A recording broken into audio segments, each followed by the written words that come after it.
Christine, so good to see you. Today I am speaking with my pal, Sensei Chris Wong, who's a 6th Dan Shidoan and chief instructor at Aikido of Santa Barbara. Nice to see you today. Nice to see you, Jonathan, and thank you for asking me. This is a real honor. Oh, absolutely. You know, we were talking for a while yesterday, and I'm like, we should have just recorded that because we covered everything, right? It's like we caught up. It'd been so long. But I appreciate you blocking some time because I haven't seen you since, I think, winter camp last year. And by the way, just a little quick plug.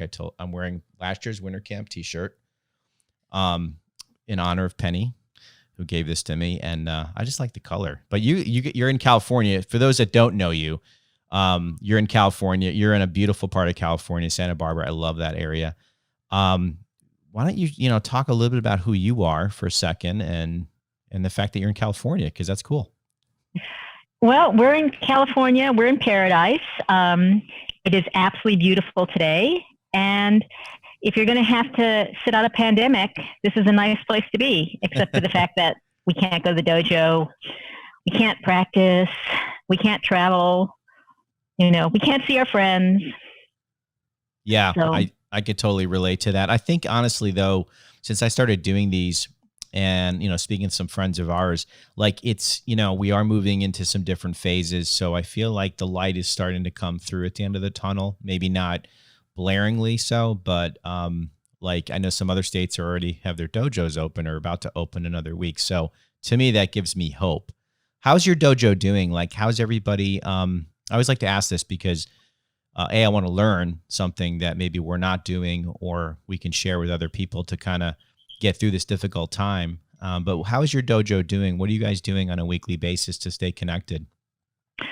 Well, natural disasters are a fact of life in California. And about 2 years ago, when we first started having the fires and the mudslides, we started a WhatsApp group. And dojo-wide WhatsApp group. It includes some spouses. And that has been instrumental in keeping us together because we're on it all the time. And people are posting articles. People are just saying, I'm having a day. Sometimes people say, can someone go to the grocery store for me? And we're not a huge dojo, so we can do that. I would imagine if you have like 50, 60 people in a dojo, that would be hard to manage. But we've got about 25, 30 people on the thread, and not everyone's on it all the time. It works out great. So that's one thing. The other thing is we have a weekly Zoom meeting, and we just sit and check in with each other. And the other thing we started was a buddy list. So I just found a random generator on the internet. I feed in people's names, and everybody has 2 buddies that they check in with, for about a week to 10 days.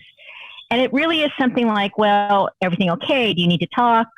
And generally everyone's fine. But for instance, someone had to go to get surgery all of a sudden. So people were able to check in, help out, stuff like that.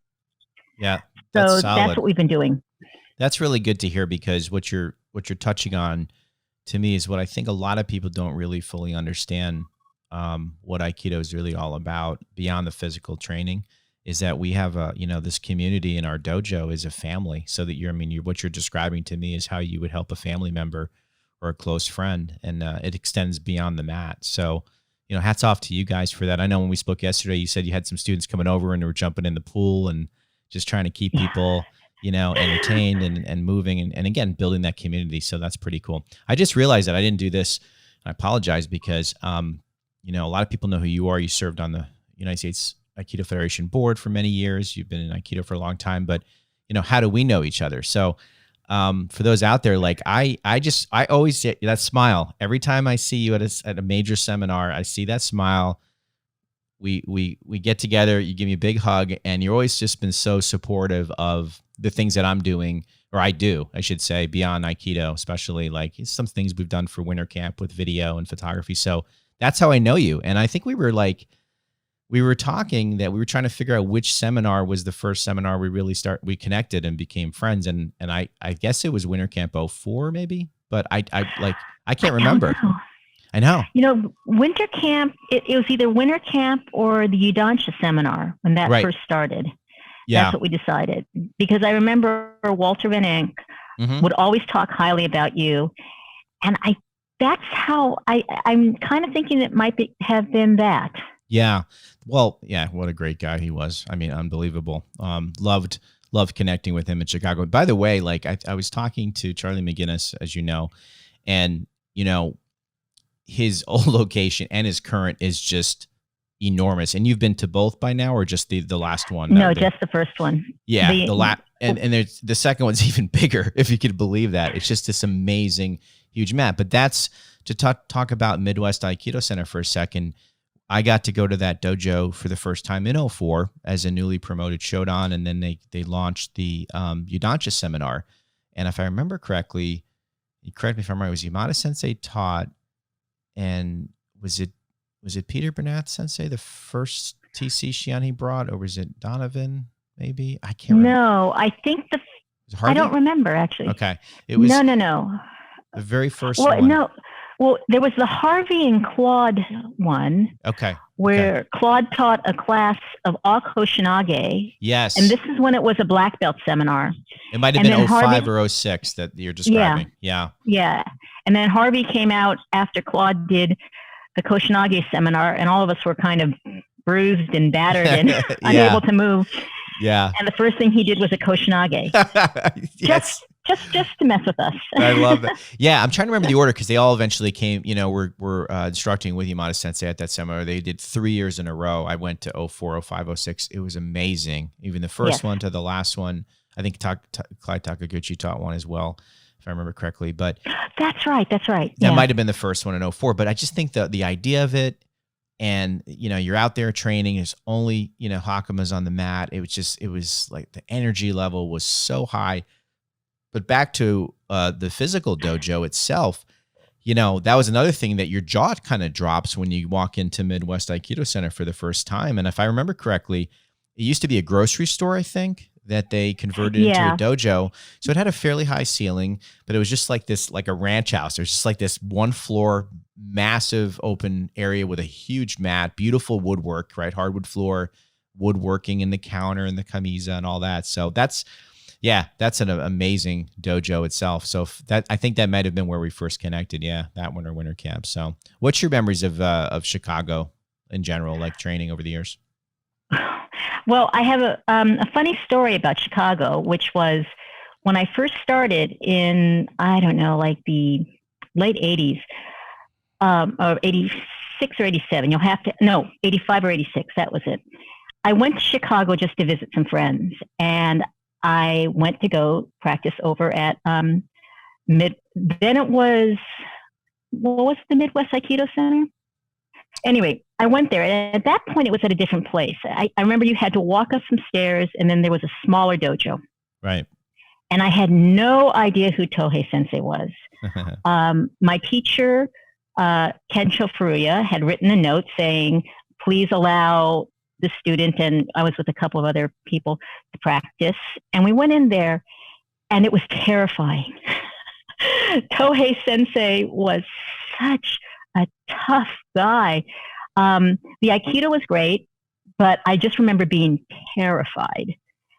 And fast forward to the 2000 when I went to see the Yudansha seminar in Chicago, and it was this warm, welcoming, huge, environment, completely opposite from my first time there. And it was a real change.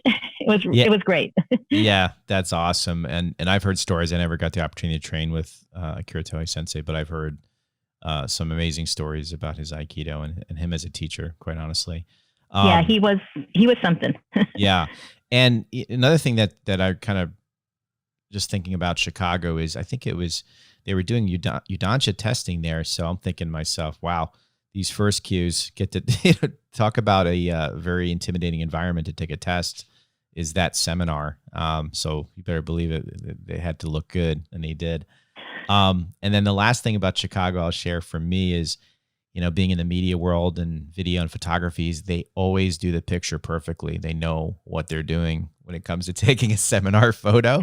Like they bring the benches out, they don't block the showmen. It's like they really know what they're doing. And you see it on the wall when you walk into the changing room. You see all these, year after year after year, these major seminar photos with, several hundred people, and they all look good. So that's cool. That's something different. So beyond the mat right now, what any advice you can share with other dojo chos that are trying to navigate the landscape of COVID-19 right now? And we have some experience now. We've all adjusted to some point, but then some people, I think, still need some help. Is there any advice you can offer to those people that are a little bit struggling with maybe the community part? Because again, I think if the community part is strong, the other things will work itself out.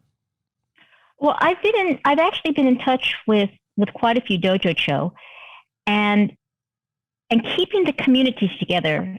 It seems, it's a lot of dojos are very close. They talk to their students. People are aware of what's going on.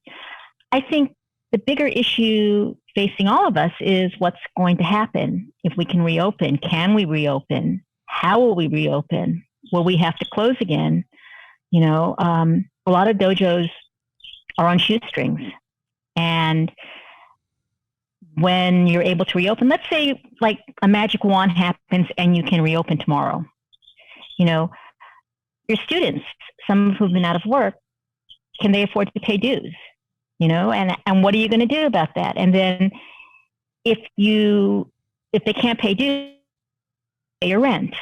And it's just going to be a very interesting landscape. And I think we have to figure out a way that we can support each other in some ways. I don't know what that is. I mean, I rack my brain trying to think what solution is there that we, especially as the USAF, can do to help other people in the organization, in the community who need it.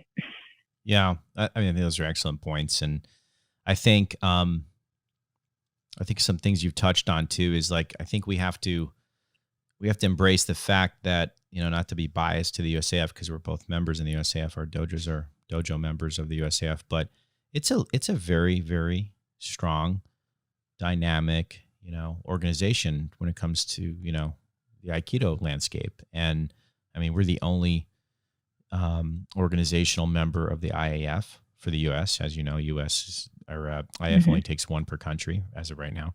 So, I mean, we have a lot of resources at our fingertips that I think a lot of other organizations don't have or not at the extent that we have. So, with your experience on the board, and I know you're an advisor still to the board of directors, what are some things that you think that we could take advantage of as dojos that the USAF maybe can offer or is offering or maybe will offer? What do you think some resources might be that we could use?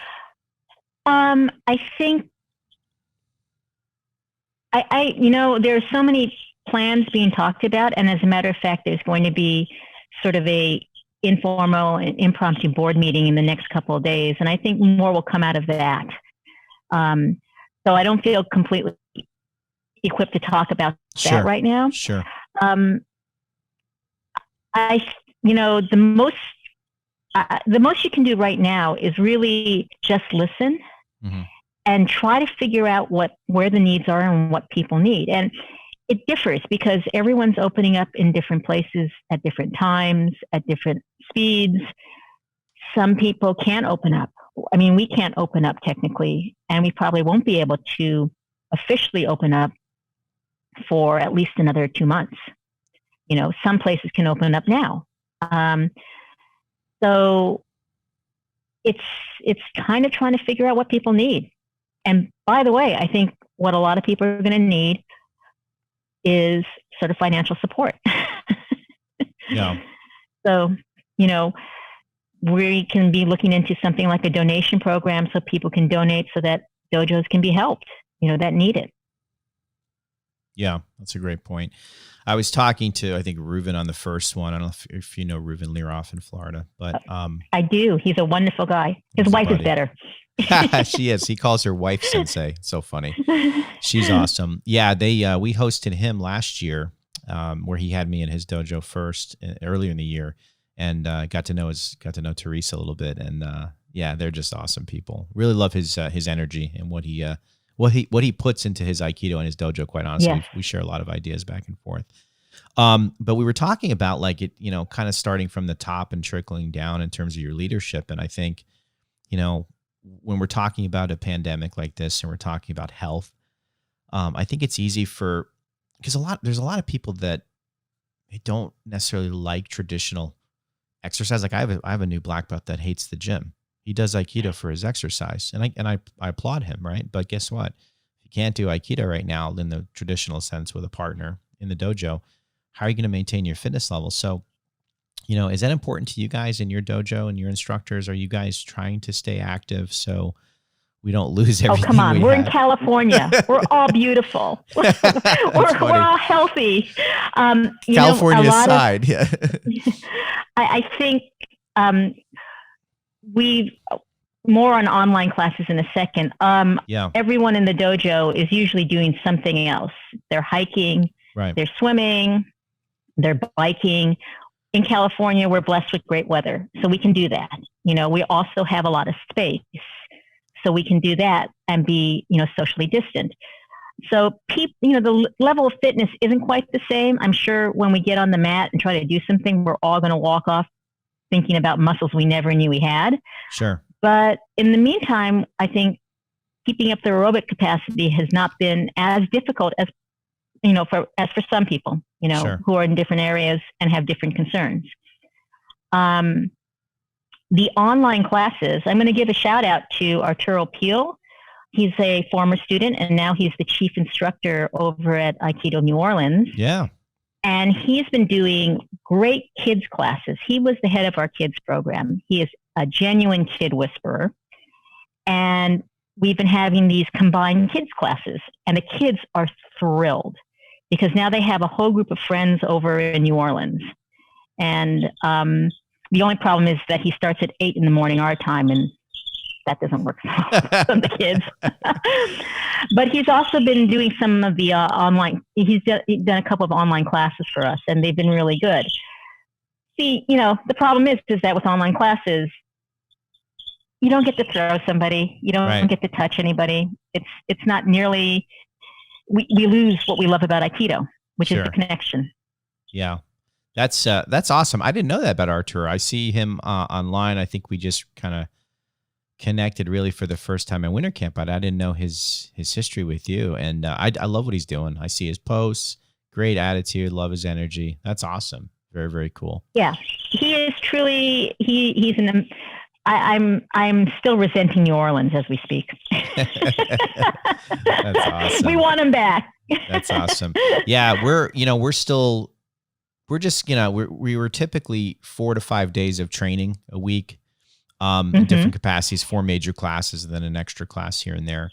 And now we're just kind of doing 3 weekly virtual classes that I'm teaching most of them. Our chief instructor, I was telling you yesterday, he's at home and he's not able to get to the dojo. He doesn't have the space, and he's watching and encouraging us. So he's the chief instructor, but it's it's falling on me to make sure that the ball keeps rolling. And then at the same time, I'm seeing this as an opportunity because I just started an in dojo Kenshusei program with some new black belts to kind of develop them as instructors. I'm like, we have some downtime, right? Let's give them an opportunity to teach. So one of them's teaching for the first time tonight on the virtual class, and the other one's teaching his first class. That is great. So that is wonderful. Thank you. Yeah. So okay, it's exciting. It's your first class, and unfortunately it's a real class, but it's not on the mat with people. So it's got its own challenges in itself. So that's something that we're going to be doing, but I see this as an opportunity for people to step up and do more for the dojo. Those that love Aikido like we do, can help the dojo in so many ways. They could teach a class. They could just reach out to people. They could stay active, So I'm just trying to embrace it, to be honest with you, Chris. What else can we do? Yeah. Well, we are about to start outdoor weapons classes. Okay. And we're just going through all the pros.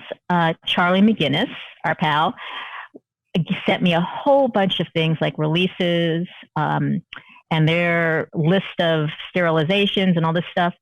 And we're adapting them for our dojo too.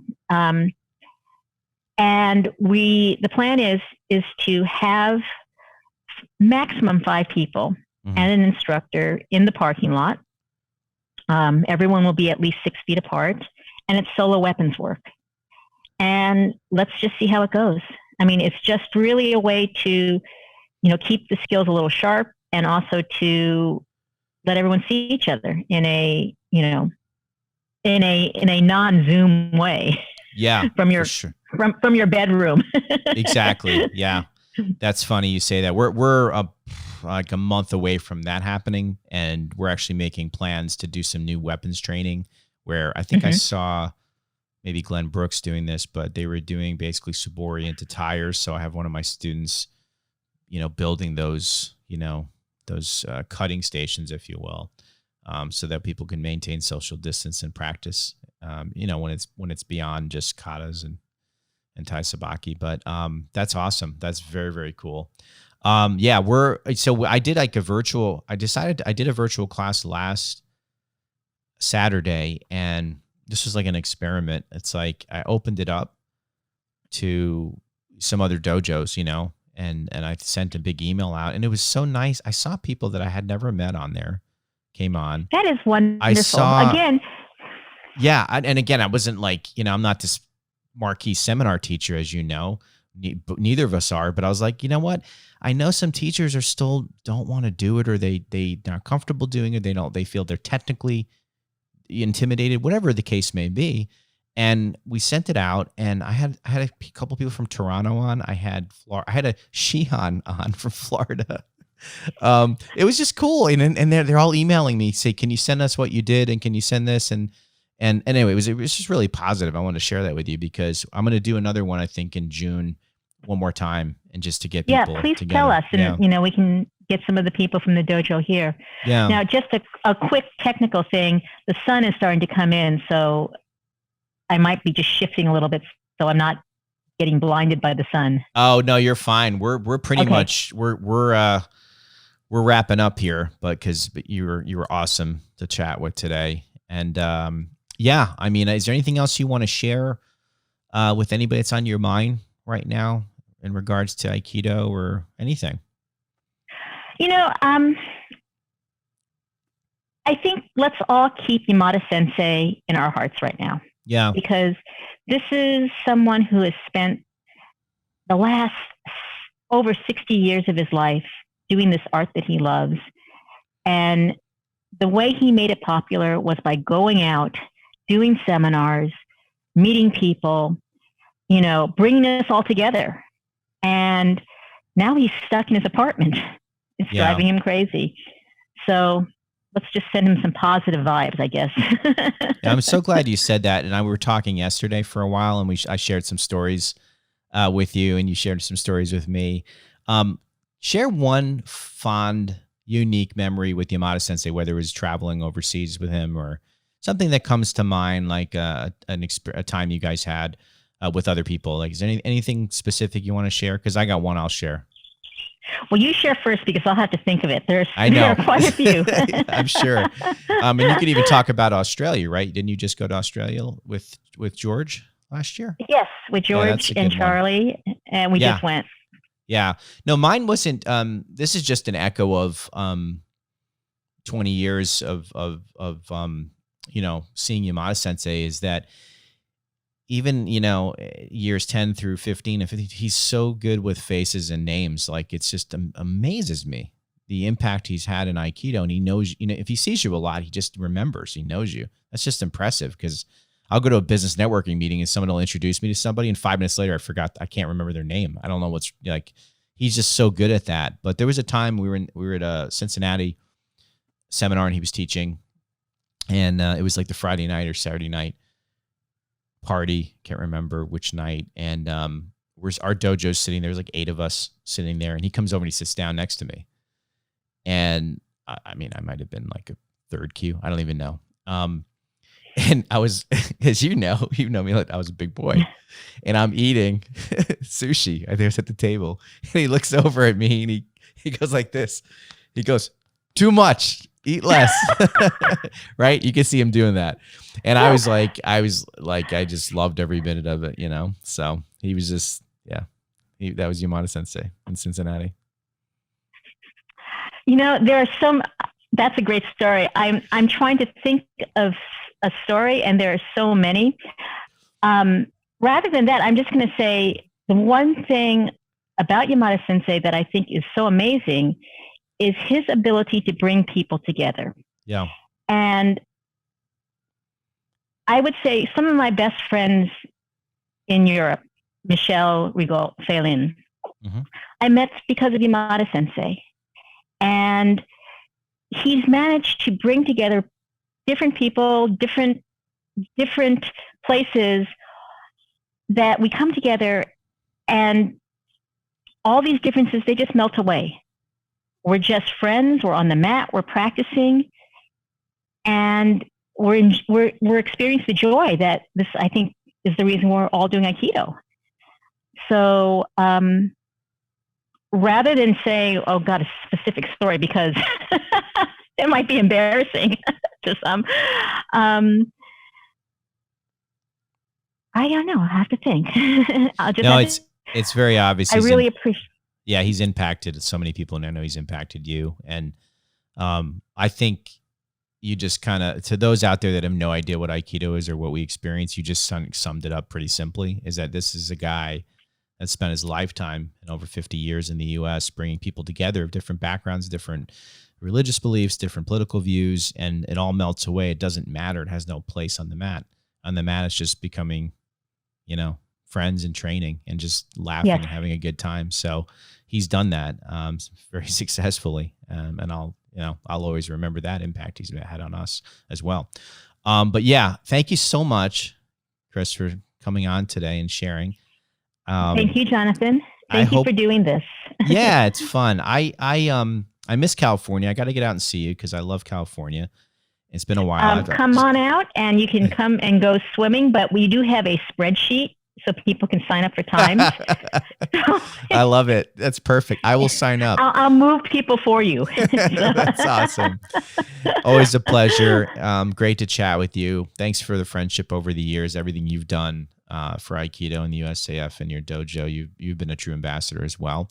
And I just can't wait to train with you the next opportunity we get. So. And you're first on my dance card.